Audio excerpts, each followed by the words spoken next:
चला मित्रांनो, आपण आता आजच्या नवीन लेक्चरमध्ये सुरू करूया। तुम्हा सर्वांचं स्वागत आहे। आजच्या लेक्चरमध्ये आपण शिकणार आहोत पैसा आणि महागाई यामधील जो नाण्यांचा इतिहास आहे तो आपण शिकणार आहोत। थोडा फॅक्च्युअल पोर्शन आहे हा, एवढा जास्त लक्ष नाही पाहिलं तरी सुद्धा चालतो। तर यात कुठं फोकस करायचं, कोणत्या गोष्टी स्किप करायच्या हे मी तुम्हाला सांगेल, ते फक्त लक्षात ठेवा। सगळ्यात पहिली महत्त्वाची गोष्ट, भारतीय नाण्यांचा जो प्रवास आहे हा सगळ्यात अगोदर 1835 ला सुरू झाला। त्या कायद्याचं नाव आहे भारतीय नाणे कायदा 1835। यानंतर 1906 ला यामध्ये सुधारणा झाली, परत सुधारणा करण्यात आली आणि यानंतर छोट्या छोट्या गोष्टींसाठी खूप सगळे कायदे करण्यात आले। फायनली आपण 2011 मध्ये सुधारित भारतीय नाणे कायदा केला आणि यामध्ये सर्व जे खूप सगळे कायदे होते या सर्व कायद्यांना आपण काय केलं, या ठिकाणी कंबाईन केलं आणि कंबाईन करून सध्या आपण हे कायदे वापरतो। म्हणून इथं लक्षात ठेवा, भारतीय नाण्यांचा प्रवास हा सुरू झाला नाणे कायदा 1835 आणि सध्या सर्व कायद्यांचं एकत्रीकरण करून सर्वात सुधारणा असणारा जो कायदा आहे या कायद्याचं नाव आहे सुधारित भारतीय नाणे कायदा 2011। आपण यामध्ये आपल्या परीक्षेच्या सोयीनं काय महत्वाचं आहे हे आपण शिकूया, कारण एवढा सगळा पसारा दिलाय की हा सगळा पसारा जर तुम्ही वाचत बसलात तर तुम्हाला याच काहीही हाताशी लागणार नाही। त्यामुळे आपण अगोदर काय करूया, हे बेसिक मुद्दे आपण समजून घेऊया। चला आपण सुरू करूया। पहिला प्रश्न, तर नाणी किंवा कॉइन बरोबर आहे, कॉइन आणि चलनी नोटा दोन्हीमध्ये फरक आहे। चलनी नोटांच्या बाबतीत लक्षात ठेवा, छापील चलनी नोटा वापरणारा चीन हा जगातील पहिला देश आहे। मला एक्झॅक्टली इयर आठवत नाही, मात्र छापील चलनी नोटा वापरणारा चीन हा जगातील पहिला देश आहे। भारताचा इतिहास आपण समजून घेऊया। सगळ्यात पहिला महत्वाचा मुद्दा इतिहासाबद्दल विचार करायला गेलं तर 1835 ला सगळ्यात पहिला कायदा आला ब्रिटिशांच्या काळामध्ये। या कायद्याचं नाव आहे भारतीय नाणे कायदा। हा कायदा ईस्ट इंडिया कंपनीद्वारे संमत करण्यात आला आणि त्यावेळी 1 रुपयाचं नाणं आणण्यात आलं। मग 1 रुपयाच्या नाण्यामध्ये काय होतं, तर 16 आणे, तुम्हाला आठवत असेल, तुम्ही वापरले नसतील, 4 आणे, 8 आणे, 12 आणे आणि 1 रुपया असं असायचं। म्हणजे 25 पैशाला 4 आणे म्हणलं जायचं, 50 पैशाला 8 आणे म्हणलं जायचं आणि त्यानंतर 4 आणे आणि 8 आणे जर मिक्स केलं तर ते 12 आणे होत होते। ते त्यावेळेस आपण सहज म्हणायचं 12 आणे, पण आज कळतं की 12 आणे म्हणजे काय, 12 आणे, 4 आणे, तर 4 आणे म्हणजे काय, 4 आणे, 8 आणे। सो हा असा इतिहास होता। म्हणजे सुरुवातीला काय होतं, सगळ्यात सुरुवातीला जो सगळ्यात पहिलं नाणं आणलं गेलं ते पहिलं नाणं होतं 1 रुपयाचं। या 1 रुपयामध्ये एकूण किती नाणे असायचे, 16 आणे असायचे आणि या 16 आण्यामध्ये सुरुवातीला 64 पैसे होते, हेच नंतर 16 आणे बरोबर 192 पैसे करण्यात आलं। दशमान पद्धत यावेळी लागू नव्हती, त्यामुळं 1 रुपयामध्ये 16 आणे असायचे। या 16 आण्यांनाच आपण 64 पैसे म्हणायचो। म्हणजे 1 आना बरोबर किती पैसे झाले, तर ते झाले 8 पैसे झाले आणि नंतर मग काय झालं, ते 192 पैसे झालं। 1858च्या रिव्होल्ट नंतर, पहिल्या स्वातंत्र्य युद्धानंतर, ज्यानंतर ईस्ट इंडिया कंपनीची सत्ता भारतामधील संपुष्टात आली आणि भारताच्या सर्व व्यापारावर, राजकारणावर किंवा सर्व गोष्टीवर ब्रिटनच्या राणीचं म्हणजे ब्रिटनच्या संसदेचं प्रभुत्व स्थापन झालं। त्यानंतर या 1835च्या कायद्यामध्ये सुधारणा करण्यात आली आणि सगळ्यात महत्वाची गोष्ट, या नाण्यांवरती ईस्ट इंडिया कंपनीची मोहर जाऊन या ठिकाणी राणीचं चित्र असणारी मोहर आली। भारतावर ईस्ट इंडिया कंपनीऐवजी इंग्लंडच्या राणीची सत्ता प्रस्थापित झाली आणि या नाण्यांवर आता ब्रिटनच्या राणीची प्रतिकृती येऊ लागली होती। हे सर्व चित्र तुम्हाला लक्षात येत असेल, हे सर्व चित्र ब्रिटनची राणी, त्यानंतर राजा, त्यानंतर युवराजा सर्वांचे असणारे प्रतिकृती यामध्ये वापरण्यात आल्या। लक्षात ठेवा, 2 महत्वाचे लँडमार्क इयर, एक आहे 1835, ज्यावेळी भारताशी निगडीत असणारा सर्वात पहिला कायदा भारतीय नाणे कायदा 1835 पास करण्यात आला आणि दुसरं होतं 1858। मग 1889 काय करण्यात आलं, तर 1889 ला मेटल कॉइन्स ऍक्ट नावाचा कायदा पास करण्यात आला, मेटल कॉइन्स ऍक्ट। आता पहा, या कायद्याचं महत्व काय आहे, तर या कायद्यानुसार सरकार व्यतिरिक्त कोणत्याही खासगी व्यक्तीला अथवा संस्थेला पैसे म्हणून धातूची निर्माण करण्यास अथवा प्रसारित करण्यास बंदी घालण्यात आली। म्हणजे थोडक्यात काय झालं, तर या 1889च्या कायद्यानं नाणी छापण्यावरती सरकारची एकाधिकारशाही आली। कोणताही राजा असेल, रजवाडा असेल, हा सर्व भारतामध्ये सर्क्युलेशनसाठी कोणताही व्यक्ती, कोणतीही संस्था आपण आपल्या सोयीनं नाणे छापू शकत नव्हती। नाणे छापण्यावरती 100% सर्वच्या सर्व अधिकार हा कुणाला देण्यात आला, केंद्र सरकारला देण्यात आला, सरकारला देण्यात आला। म्हणून इथं काय आहे, 1891च्या मेटल कॉइन्स ऍक्ट यानुसार सरकार सोडून कोणत्याही व्यक्तीने या प्रकारची नाणी छापणं, त्यांना इश्यू करणं, त्यांचं रेग्युलेशन करणं, प्रसारित करणं यावरती बंदी घालण्यात आली। त्यानंतर 1906, मी तुम्हाला मगाशी सांगितलं तसं 1906 मध्ये महत्वाचा मुद्दा काय झाला, हा जो 1835चा कायदा आहे या 1835च्या कायद्यामध्ये सुधारणा करण्यात आली. 1835च्या कायद्यामध्ये सुधारणा करण्यात आली. या कायद्यामुळे नाणी निर्माण करणारे म्हणजे नाणी छापणारे करण्याच्या मिंट होत्या, नाणी छापणारे जे कंपन्या असतात किंवा जे कारखाने असतात त्यांना आपण मिंट म्हणतो किंवा टाकसाळी म्हणतो. इंग्लिशमध्ये आपण यांना मिंट असं म्हणतो, मराठीमध्ये आपण यांना टाकसाळी म्हणतो. तर या टाकसाळींना वैधानिक दर्जा प्राप्त झाला. म्हणजे कोणता दर्जा? स्टॅच्युटरी दर्जा प्राप्त झाला. स्टॅच्युटरी याचा अर्थ काय होतो? याचा अर्थ हा होतो की या टाकसाळींना अगोदर कायद्याद्वारे मान्यता नव्हती. आता 1906 ला ही सुधारणा केल्यानंतर या सर्व टाकसाळींना कायद्याद्वारे मान्यता देण्यात आलेली आहे. या सर्व टाकसाळींना कायद्याद्वारे मान्यता देण्यात आलेली आहे. हा महत्वाचा मुद्दा. त्यानंतर महत्वाचं वर्ष आहे 1918. 1918 ला तुम्हाला आठवत असेल 1914 ते 19 वाला पहिलं विश्वयुद्ध. या पहिल्या विश्वयुद्धामध्ये जे महत्वाचे मेटल्स आहेत, जे व्हॅल्युएबल मेटल्स आहेत, प्रेशियस मेटल्स आहेत, यांचा खूप मोठ्या प्रमाणात तुटवडा भासत होता. हा खूप सगळ्या ठिकाणी लागत होता. यामुळं 1918 ला bronze coin legal tender act, legal tender म्हणजे काय? कायदेशीर चलन, जे मी तुम्हाला शिकवलं आहे. तर यामुळं 1918 ला bronze coin legal tender act संमत करण्यात आला.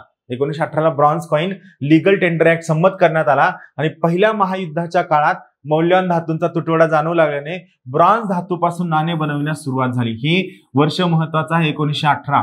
1918 ला ब्रॉन्झ धातूपासून कॉइन्स, नाणी बनविण्यासाठी सुरुवात झाली.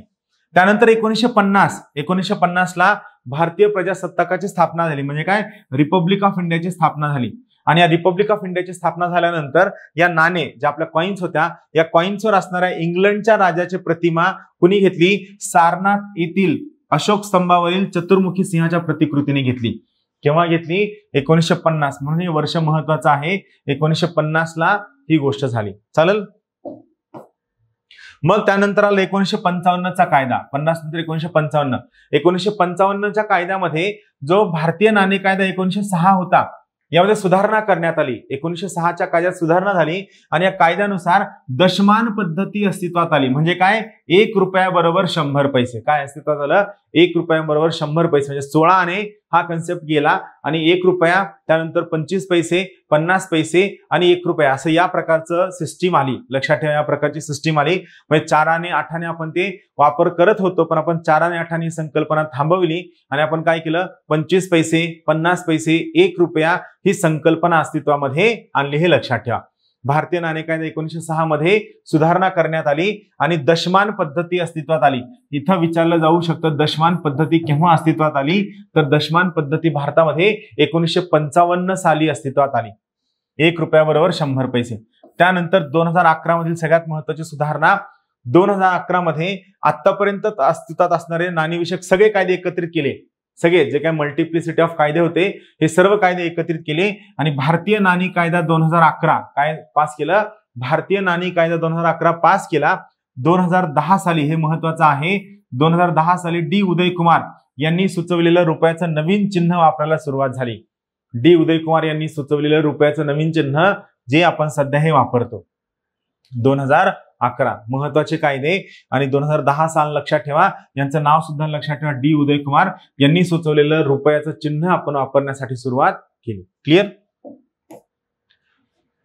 त्यानंतर सगळ्यात महत्वाची गोष्ट, आता नाण्यांनुसार जे नाणे आहेत, बरोबर, 50 पैशांचं नाणं, 4 आण्याचं नाणं, 1 रुपयाचं नाणं, या मार्फत आपण किती रुपयापर्यंतचा व्यापार करू शकतो, व्यवहार करू शकतो. तर इथं लक्ष देऊ नाही का?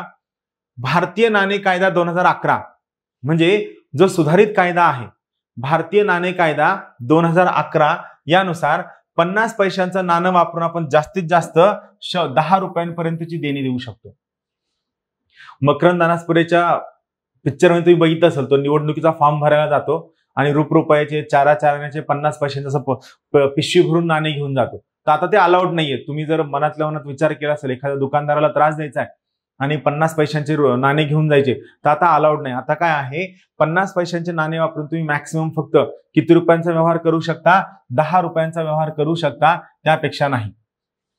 एक व्यवहार 10 रुपयांचा. मग एक पेन घेतला 10 रुपये तर 50 पैसे द्यायचे, परत दुसरा पेन घेतला 10 रुपयाचा 50 पैसे, असं तुम्ही करू शकता. आणि 1 रुपये किंवा त्यापेक्षा मोठ्या नाण्यांचं वापरून तुम्ही 1000 रुपयापर्यंतची देणी देता येऊ शकते. 1 रुपया किंवा त्यापेक्षा जास्त रुपयांची नाणी वापरून तुम्ही 1000 रुपयापर्यंतची देणी देऊ शकता. हा महत्त्वाचा फरक आहे. आणि सगळ्यात महत्त्वाची गोष्ट, भारत सरकार जास्तीत जास्त 1000 रुपयापर्यंतचं नाणं बनवू शकते, त्यापेक्षा जास्त नाही. भारत सरकार जास्तीत जास्त 1000 रुपयापर्यंतचं नाणं बनवू शकतं, त्यापेक्षा जास्तीचं नाणं बनवू शकत नाही. हा सगळ्यात महत्त्वाचा मुद्दा लक्षात ठेवा. क्लिअर? लक्षात ठेवा, 50 पैशांचं नाणं वापरून आपण जास्तीत जास्त एका वेळेला 10 रुपयांचं पेमेंट करू शकतो. 1 रुपयाचं नाणं वापरून किंवा त्यापेक्षा जास्त डिनॉमिनेशनचं नाणं वापरून आपण एका वेळेला जास्तीत जास्त 1000 रुपयांचं पेमेंट करू शकतो. आणि भारत सरकार जास्तीत जास्त 1000 रुपयापर्यंतचं नाणं वापरू शकते. भारत सरकारच्या टाकसाळी, ज्या ठिकाणी नाणी छापली जातात, त्या टाकसाळींची नावं आपण पाहूया. भारत सरकारच्या मालकीच्या एकूण 4 टाकसाळी आहेत, 4 मिंट्स आहेत. यांचं स्थान आणि स्थापना, कलकत्त्याची टाकसाळी, याच्यावर मॅच दी पेअर प्रश्न येतो म्हणून माहित असायला हवं. कलकत्त्याची टाकसाळी अलीपूरला आहे, ज्याची स्थापना 1757 ची आहे. दुसरी टाकसाळी मिंट हैदराबादला आहे. सैफाबाद, हैदराबाद मधील सैफाबाद 1803, मुंबई 1829, नोएडा 1988. लक्षात ठेवा, या सर्वच्या सर्व टाकसाळ्या SPMCILS या सार्वजनिक कंपनीच्या मालकीच्या आहेत. या तिन्ही ज्या मिंट आहेत या SPMCILS म्हणजे सरकारी मालकीची कंपनी आहे, त्यांच्या ओनरशिपच्या आहेत, हे लक्षात ठेवा. SPMCILS चा फुल फॉर्म लक्षात ठेवा, security printing and minting corporation of India limited. हा यांचा लोगो आहे. फुल फॉर्म लक्षात ठेवा, माहित असायला हवा, security printing and minting corporation of India limited. या कंपनीची स्थापना 13 जानेवारी 2006 ला झालेली आहे. याचं मुख्यालय नवी दिल्ली इथे आहे. या कॉर्पोरेशनचे किंवा महामंडळाच्या मालकीचे एकूण 9 घटक आहेत. एकूण 9 घटक, त्यामध्ये 4 टाकसाळी म्हणजे 4 मिंट आहेत, 4 प्रेस आहेत आणि 2 कागदी चलनचे कारखाने आणि 2 सिक्युरिटी प्रेस आहेत. 4 पैकी 2 कागदी चलनाचे छापे आणि 2 सिक्युरिटी प्रेस आहेत, हे लक्षात ठेवा.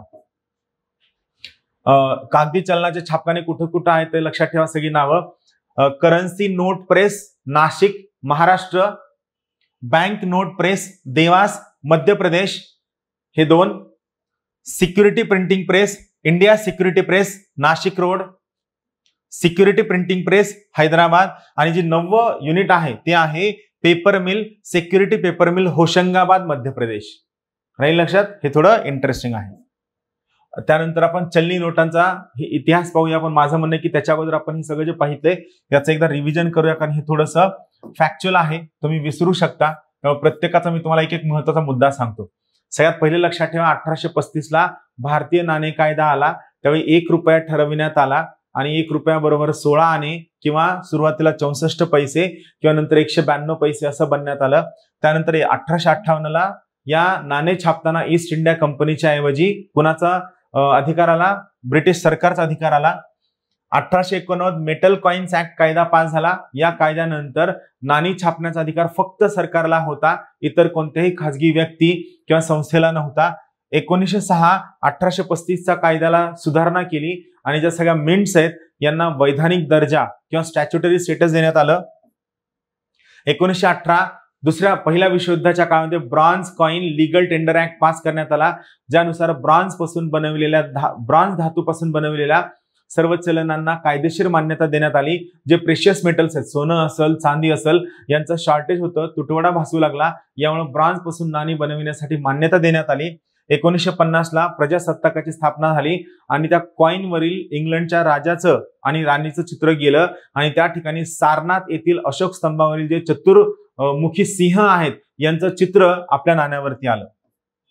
1955 नाणे कायदा 1906 मध्ये सुधारणा करण्यात आली. 1835 चा कायदा, 1906 मध्ये सुधारणा, 1906 चा कायदा, 1955 मध्ये सुधारणा.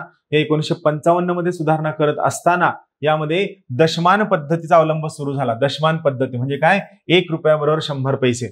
आणि मग 2011 ला हे नाण्यांशी संबंधित जे सर्व काय कायदे होते या सर्व कायद्यांचं एकत्रीकरण करण्यात आलं आणि या सर्व कायद्यांचं एकत्रीकरण करून त्या ठिकाणी सिंगल कायदा बनवण्यात आला. भारतीय नाणे कायदा 2011 हा सिंगल कायदा बनवण्यात आला.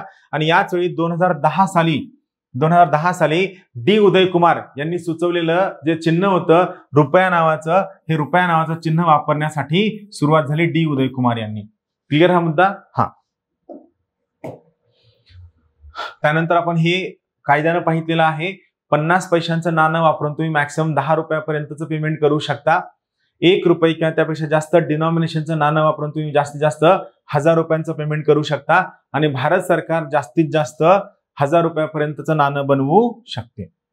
या टाकसाळी येथे मी तुम्हाला सांगितलेलं आहे 4 मिंट्स आहेत. या सगळ्या SPMCILSच्या मालकीच्या त्यांच्या मालकीच्या 9 कंपन्या आहेत. 4 मिंट्स आहेत, 2 सिक्युरिटी प्रिंटिंग प्रेस आहेत, त्यानंतर 2 प्रिंटिंग प्रेस आहेत आणि एक महत्वाचा पेपर मिल आहे. हे सगळं तुम्हाला शिकवलेलं आहे. चालेल, आता आपण काय करूया, चलनी नोटांचा इतिहास पाहूया. इतिहास महत्वाचा आहे.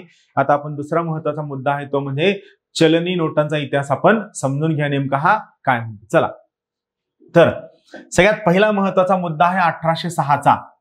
1806 बँक ऑफ कलकत्ताने चलनी नोटा प्रसारित केल्या. सगळ्यात पहिल्यांदा 1806ला बँक ऑफ कलकत्ताने सगळ्यात पहिल्यांदा चलनी नोटा इश्यू केल्या, जारी केल्या. या बँकेमध्ये ईस्ट इंडिया कंपनीचं शेअर होल्डिंग होतं, भाग भांडवलदार होतं. या बँकेने प्रसारित केलेल्या नोटा या खऱ्या अर्थाने भारतातील पहिल्या नोटा आहेत, आद्य नोटा आहेत. तुम्हाला काय लक्षात ठेवायचंय, भारतामधील आद्य नोटा कोणत्या किंवा सर्वात अगोदर वापरल्या गेलेल्या नोटा कोणत्या आहेत किंवा फर्स्ट टाइम यूज केल्या गेलेल्या नोटा. तिथे लक्षात ठेवा, बँक ऑफ कलकत्ताने प्रिंट केलेल्या ज्या सगळ्यात पहिल्या नोटा 1806च्या त्या भारतातील आद्य नोटा आहेत किंवा भारतामध्ये इश्यू केलेल्या सगळ्यात पहिल्या नोटा आहेत. 1840 साली बँक ऑफ बॉम्बेने परत म्हणजे जवळपास 34 वर्षानंतर बँक ऑफ बॉम्बेने चलनी नोटा त्यांच्या प्रेसिडेन्सीमध्ये प्रसारित केल्या. त्यानंतर 1843 मध्ये बँक ऑफ मद्रासने सुद्धा या प्रकारच्या चलनी नोटा प्रसारित केल्या. मग 1858 म्हणजे 1857च्या उठावानंतर ईस्ट इंडिया कंपनीऐवजी इंग्लंडच्या राणीची सत्ता भारतावर प्रस्थापित झाली, जे आपण मगाशी पाहिलं. मग 1861 मध्ये एक महत्वाचा कायदा पास झाला ज्याचं नाव आहे कागदी चलन कायदा 1861. 1861ला एक महत्वाचा कायदा पास झाला, या कायद्याचं नाव होतं कागदी चलन कायदा 1861. हा कायदा पास झाला. या कायद्यानुसार चलनी नोटा छापण्याचा सर्वच्या सर्व अधिकार केंद्र शासनाने स्वतःकडे घेतला. इतर बँकांना नोटा छापण्यासाठी मनाई करण्यात आली. बँक ऑफ बॉम्बे असेल, बँक ऑफ कलकत्ता असेल, बँक ऑफ चेन्नई असेल, या सर्वांना नोटा छापण्यासाठी विरोध करण्यात आला आणि 1861च्या या कागदी चलन कायदा यानुसार या सर्वच्या सर्व नोटा छापण्याचा 100% अधिकार हा केंद्र सरकारने स्वतःच्या हातामध्ये घेतला. इथून पुढे नोटा छापण्याचा अधिकार हा फक्त आणि फक्त केंद्र सरकारचा असेल असं सांगण्यात आलं. 1917 मध्ये मग परत पहिल्या महायुद्धाच्या काळात मौल्यवान धातूंचा तुटवडा पडल्याने 1 रुपयाची नोट छापण्यास सुरुवात झाली. लक्षात ठेवा, केव्हा? 1917ला. 1918ला कोणता कायदा आला होता? Bronze coin legal tender act. मग त्याच्या अगोदर 1 वर्ष तुमच्या मौल्यवान धातूंचं शॉर्टेज आल्यामुळं आपण 1 रुपयाची नोट छापण्यासाठी सुरुवात केली. 1917ला जी पहिली नोट होती ती होती 1 रुपयाची नोट. 1 रुपयाची नोट छापण्यास सुरुवात झाली. भारताच्या इतिहासातील 1 रुपयाची ही पहिली नोट आहे. केव्हा छापली गेली? 1917ला. लक्षात ठेवा, भारताच्या इतिहासातील पहिली नोट केव्हा छापण्यात आली? 1917ला, पहिल्या महायुद्धाच्या वेळी. तुमच्यापैकी खूप साऱ्या लोकांचं म्हणणं असेल की सर थोडा मला स्टोरी सांगा, थोडा अवांतर सांगा, थोडा जोक सांगा. पहा, हे सगळं सांगणं मला पण पटतं, मला पण मान्य आहे, पण ऑनलाईन लेक्चर आहे आणि ऑनलाईन लेक्चरमध्ये अडचण अशी असते. मला 1-2 लोक म्हणले की सर तुम्ही थोडंसं अवांतर पण बोलत जा. अवांतर बोलायला हरकत नाही, अवांतर मी करंट इव्हेंटच्या लेक्चरमध्ये बोलतोच. पण इथं अडचण काय आहे, या ठिकाणी जर अवांतर बोलायला गेलं तर लॉस असा होतो की एकतर मोबाईल समोर पाहून तेवढं कंटिन्युअस मोठं लेक्चर पाहायचं आपलं कॉन्सन्ट्रेशन होत नाही आणि त्यामध्ये जर रोजच्या लेक्चरमध्ये 10-15 मिनिटं जरी मी अवांतर बोललो तर एकतर डेटाची अडचण आहे आणि वेळेची पण अडचण आहे. त्यामुळे थोडं अवांतर बोलत नाही. तरीही जर तुम्हाला कधी वाटलं की काही महत्त्वाच्या गोष्टी डिस्कस करायला हव्या तर मला युट्यूबच्या इनबॉक्समध्ये मेसेज करत चला. मी नक्की त्या सर्व गोष्टी, त्या सर्व बाबी एक सेपरेट व्हिडिओ बनवून युट्यूबला लॉन्च करत जाईल किंवा त्यासोबतच मी युट्यूबचं करंट इव्हेंटचं लेक्चर घेत असताना त्या ठिकाणी मी बोलत जाईल. या ठिकाणी माझ्यावर स्वतःचं नैतिक बंधन आहे की तुम्ही जी फीस दिली त्याला माझ्याकडनं जस्टिस देण्यात यावा आणि हा जस्टिस देत असताना कोणत्याही पद्धतीनं मी तुम्हाला किती टू दी पॉइंट सांगावं. कारण काय असतं की कंपॅरिझन असतं आणि मग तुम्हाला वाटतं की सर जोक किंवा शेरो शायरी किंवा असं काहीतरी यावं, ते माझ्याकडनं शक्य नाही, तो माझा पिंड नाही. कारण या ठिकाणी ऑनलाईनमध्ये कॉन्सन्ट्रेशन होणं डिफिकल्ट आहे. कारण तुम्ही मोबाईल हातात घेऊन बसल्यानंतर बाजूला लगे व्हॉट्सअपचा मेसेज पॉपअप होतो, फेसबुक पॉपअप होतो, इंस्टाग्राम पॉपअप होतं आणि मग यामध्ये तुम्ही व्हिडिओ बघता बघता तिकडे शिफ्ट होता, हे जास्त डिफिकल्ट आहे. म्हणून मग शक्यतो माझा हा प्रयत्न असतो की अवांतर कमी बोलावं. तरीही जर तुमचं म्हणणं असेल की सर एखाद्या गोष्टीवर लेक्चर घ्या, व्हिडिओ घ्या इन्स्पिरेशन वरती, तर मला त्या पद्धतीनं सांगा. दिवाळीवरनं परत आल्यानंतर आपण नक्की त्यावर काम करूया. मात्र हे लेक्चर्स मला प्रोफेशनलीच घ्यायला आवडतं, तुम्हाला खूप चांगल्या पद्धतीनं समजून सांगायला आवडतं. आणि जर हे तुम्हाला सोप्या भाषेमध्ये सांगितलं तर तुम्हाला विनाकारण वेगळा जोक सांगण्याची गरज नाही, कारण हे कळण्यासाठी जर कॉन्सन्ट्रेशन चांगलं डेव्हलप झालं, तुम्ही खूप चांगले लिस्नर व्हाल. आणि जर तुम्ही खूप चांगले लिस्नर झालात तर तुम्हाला इंटरव्ह्यू मध्ये सगळ्यात मोठा फायदा होईल, असं माझं पर्सनल मत आहे. तरीही आपण याच्यावर काम करूया नक्की. चला, तर 1934 हे खूप महत्वाचं लँडमार्क वर्ष आहे, खूप महत्वाचं वर्ष आहे. 1934 ला काय झालं, royal commission on Indian currency. आठवतं मी तुम्हाला आरबीआयचा टॉपिक शिकवताना सगळ्यात पहिल्या दिवशी एक वाक्य सांगितलं होतं, royal commission on Indian currency म्हणजेच Hilton Young committee. Hilton Young कमिटीने 1926-27 ला सुचवलं होतं आणि याच्या अंतर्गत 1934 ला आरबीआय ऍक्ट पास करण्यात आला आणि 1 एप्रिल पासून रिझर्व्ह बँक ऑफ इंडियाची स्थापना करण्यात आली. 1 एप्रिल 1935. 1934 संमत करण्यात आला आरबीआय ऍक्ट 1934 आणि या कायद्यानुसार 1 एप्रिल 1935 या दिवशी रिझर्व्ह बँक ऑफ इंडिया आरबीआयची स्थापना करण्यात आली. लक्षात ठेवा, रिझर्व्ह बँक ऑफ इंडिया ही भारत सरकारची सर्वात मोठी मॉनिटरी ऑथॉरिटी आहे. पहिला महत्वाचा मुद्दा. दुसरा महत्वाचा मुद्दा लक्षात ठेवा, रिझर्व्ह बँक ऑफ इंडिया ही भारताची सेंट्रल बँक ऑफ इंडिया आहे, हे सुद्धा लक्षात ठेवा. भारत सरकारची ही सेंट्रल बँक सुद्धा आहे, हे माहीत असायला हवं. आरबीआयची स्थापना करण्यात आली आणि नोटा छापण्याचा अधिकार या बँकेकडे देण्यात आला. लक्षात ठेवा, 1935 ला जो 1861च्या कायद्याने नोटा छापण्याचा अधिकार केंद्र सरकारच्या हातामध्ये आला होता आणि बँकांना म्हणजे बँक ऑफ बॉम्बे, कलकत्ता, मद्रास, चेन्नई यांना नोटा छापण्याचा अधिकार काढून घेऊन हा अधिकार जो केंद्र सरकारकडे देण्यात आला होता 1861च्या कायद्यानुसार, हा अधिकार 1935 ला 1 एप्रिल 1935 ला आरबीआयची स्थापना झाल्यानंतर हा सर्वच्या सर्व अधिकार रिझर्व्ह बँक ऑफ इंडियाकडे देण्यात आला आहे आणि नोटा छापण्याचा अधिकार या बँकेकडे देण्यात आला. या कायद्यामुळे 1861चा कागदी चलन कायदा रद्द झाला. स्टार मार्क करतो, हे लक्षात ठेवा. 1934च्या आरबीआय ऍक्ट 1934 मुळे आरबीआय कागदी चलन कायदा 1861 रद्द झाला. मग त्यानंतर 1946 तुम्हाला असं वाटलं असेल की 2016 मध्ये अनाऊन्स केलेलं हे पहिलंच डिमॉनिटायझेशन आहे, तर असं नाही, हे तिसरं डिमॉनिटायझेशन होतं, हे लक्षात ठेवा.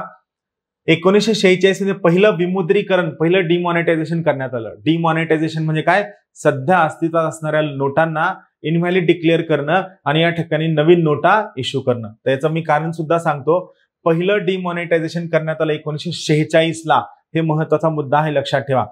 हाय डिनॉमिनेशन म्हणजे काय, जास्त व्हॅल्यू असणाऱ्या नोटा. हाय डिनॉमिनेशनच्या ज्या बँक नोट होत्या यांचं ऑर्डिनन्स अध्यादेशाद्वारे यांना अर्थव्यवस्थेतील मोठ्या किमतीच्या नोटा वैध चलन म्हणून बाद करण्यात आलं, त्यांना रद्द करण्यात आलं, यांचं डिमॉनिटायझेशन करण्यात आलं.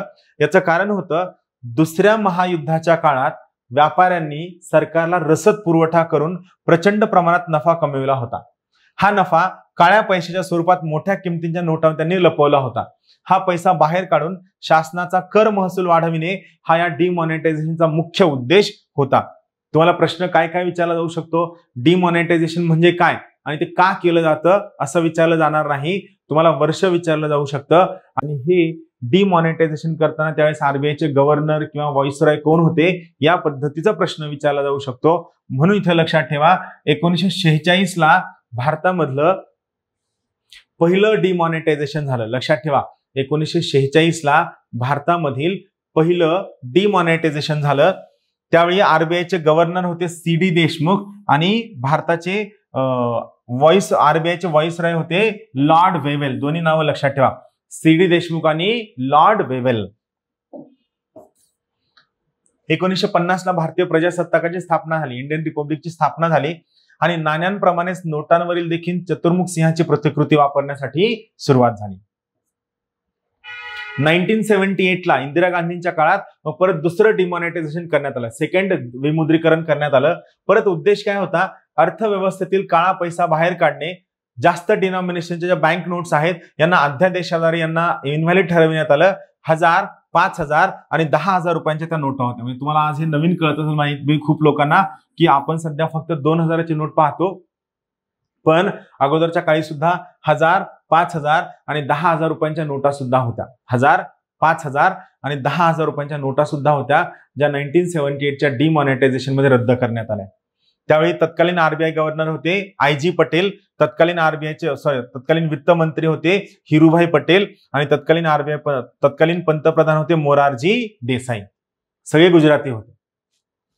गव्हर्नर पटेल, वित्तमंत्री पटेल, पंतप्रधान देसाई, मोरारजी देसाई गुजराती, तिघ जण सुद्धा. आता पण जे झालं अमित शहा, नरेंद्र मोदी. लक्ष समजून घेत चला. ठीक आहे, आलं लक्षात. परीक्षेसाठी फक्त एवढं लक्षात ठेवा, बाकी महत्वाचं नाही. 2016 साली तिसरं विमुद्रीकरण करण्यात आलं. तिसरं शासनाच्या सूचनेद्वारे 500 आणि 1,000 रुपयांच्या नोटा 8 नोव्हेंबर 2016च्या मध्यरात्रीपासून इनव्हॅलिड म्हणून करण्यात आल्या. त्यावेळी आरबीआयचे गव्हर्नर होते उर्जित पटेल गुजरात, तत्कालीन वित्तमंत्री होते अरुण जेटली आणि तत्कालीन पंतप्रधान होते नरेंद्र मोदी गुजरात. राईट लक्षात. तिने डिमॉनिटायझेशन लक्षात ठेवा. फक्त कोण त्यावेळेस होते हे लक्षात ठेवलं तरी मोर दॅन सफिशियंट आहे. कागदी चलनाचे प्रकार आपण शिकणार. आता आपलं हे काय झालं, हा दुसरा महत्वाचा इतिहासाचा पॉईंट झालेला आहे. आपण नाण्यांचा इतिहास हा सुद्धा एक इंटरेस्टिंग टॉपिक शिकलेला आहे. आता आपण उद्यापासून जो ऍक्च्युअल कन्सेप्ट आहे कागदी चलनाचा प्रकार, तो कसा असतो, काय असतो, त्यामध्ये आपण शिकणार. जेव्हा तुम्हाला आपल्याला एक एक मुद्दा एकदम व्यवस्थित पद्धतीने कळणार आहे. उद्यापासून आपण ऍक्च्युअल जो कन्सेप्ट आहे त्या कन्सेप्ट मध्ये एंट्री करणार आहोत. चालेल, सर्वांना खूप खूप शुभेच्छा. उद्यापासून मात्र आपण आपल्या कन्सेप्टमध्ये एंट्री करणार आहोत, त्यामुळे तुम्हाला हे चांगलं कळणं अपेक्षित आहे. चालेल, thank you very much. Have a good day.